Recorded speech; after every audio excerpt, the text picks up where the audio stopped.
చంద్రబాబు కంచుకోటను జగన్ బద్దలు కొట్టేశాడా? అవును, ఇప్పుడు అదే అనుమానం కలుగుతోంది. ముందు చంద్రబాబు కంచుకోట ఏంటో చూద్దాం. అది పశ్చిమ గోదావరి జిల్లా.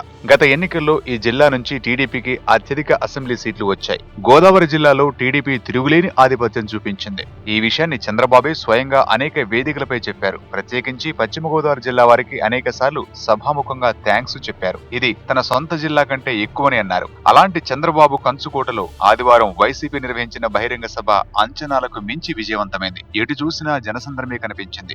అంతేకాదు, ఈ జిల్లా నుంచి వైసీపీలోకి వలసలు కూడా ప్రారంభమయ్యాయి. మాజీ మంత్రి కోటగిరి విద్యాధరరావు కుమారుడు కోటగిరి శ్రీధర్ వైసీపీలో చేరారు. ఈ సందర్భంగా ఏర్పాటు చేసిన బహిరంగ సభ విజయవంతమైన తీరు చూసి టీడీపీ నేతల్లో గుబులు మొదలైంది. ప్రతిపక్షం సభ, అందులోనూ అధికార పార్టీ ఆధిపత్యం ఉన్న ప్రాంతంలో ఈ స్థాయిలో విజయవంతం అవుతుందని ఎవరూ ఊహించలేదు. ఇది ప్రజల్లో చంద్రబాబు పట్ల పెరుగుతున్న వ్యతిరేకత, జగన్ పట్ల ఏర్పడుతున్న సానుకూలత అన్న విషయం పక్కన పెడితే చంద్రబాబు తన పనితీరుపై పునరాలోచించుకోవాల్సిన అవసరం మాత్రం ఖచ్చితంగా కనిపిస్తోంది. పట్టిసీమ కట్టిన నేలపైనే ప్రతిపక్షానికి ఇంతటి ఆదరణ అధికార పార్టీకి అంత శుభం కాదని విశ్లేషకులు చెబుతున్నారు.